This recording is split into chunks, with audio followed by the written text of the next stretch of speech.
اليوم مش نعملوا مع بعضنا الفلفل المملح.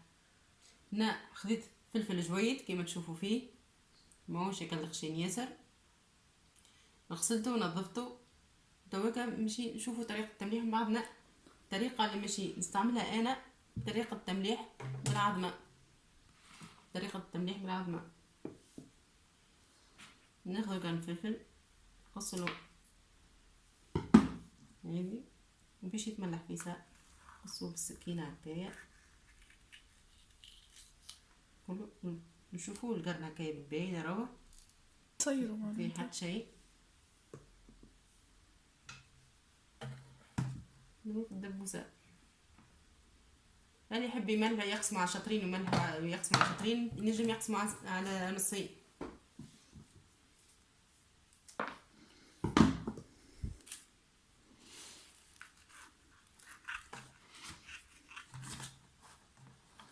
كل قرن نقصوه نشوفوا له وسطه هكايا بالكدا.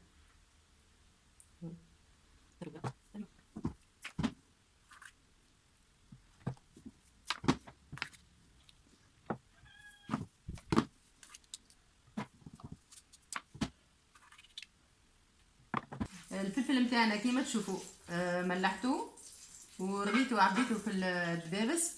هنا عندي ماء وعندي ملح وعندي العظمه. باش ملح في العظمه، باش نشوف الملح متاعي بالعظمه. هنا او باش كيما شفتوا العظمه او كيفاش هطلوطه.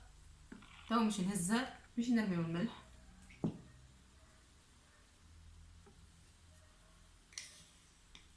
هذه مغرفه كيما تشوفوا فيها مع بيها بالكدا، وهذه مغرفه اخرى مع بيها بالكدا. باش نحركهم بالكدا وبعدين نعاود نرميو العظمه ونشوفوا الملح نتاعنا.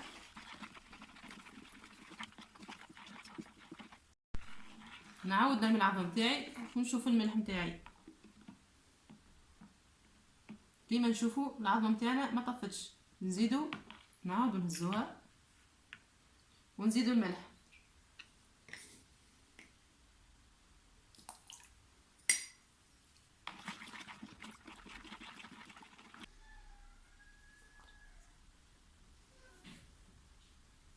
كيما نشوفوا فيها العظمه نتاعنا طفت. ملحنا تويكا عرفناه انه ملحنا باهي، تو نعملوه بالدبابس. نزيدو مع الملح نعملو مغرفه سكر، مغرفه ماكله سكر. هذا ساشي سكر باش يعطينا لون ذهبي ويعطينا قرمشه. الفلفل نتاعنا ياخذ يتقرمش وياخذ اللون نتاعو ذهبي.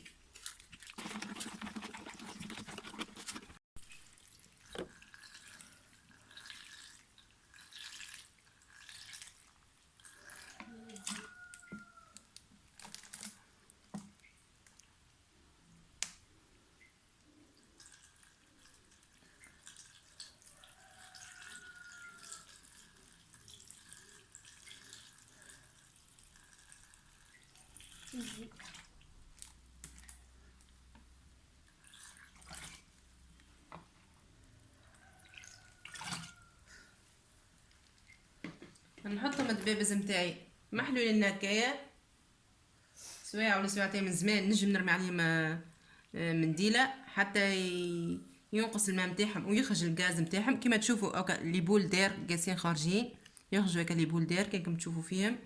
كان تشوفوا فيهم هو لي بول دير قاسين خارجين. ومن بعدين نسكروهم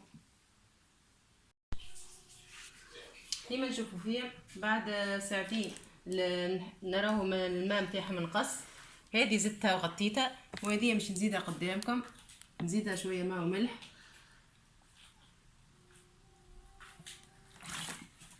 ونغطيها. بعد ما غطيتها هنا جبت ليتيكيت نتاعي ومشي نعمل الدات نهارتيش ملحتها باش كي نهز ديما نهز الدبوسه اللي ملحتها قبل اختها. نكتبوا التاريخ.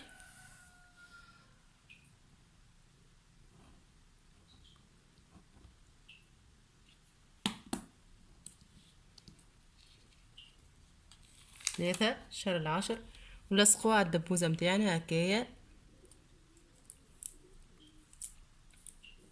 نفس الشيء للدبوسة الأخرى. باش نعرفوا الدبوسه اللي ملحناها قبل اختها هي اللي ناكلوها هي ولا لا. ان شاء الله تعجبكم الطريقه متاعي. تعملوا اشتراك في القناه وتفعلوا الجرس باش يوصلكم كل جديد.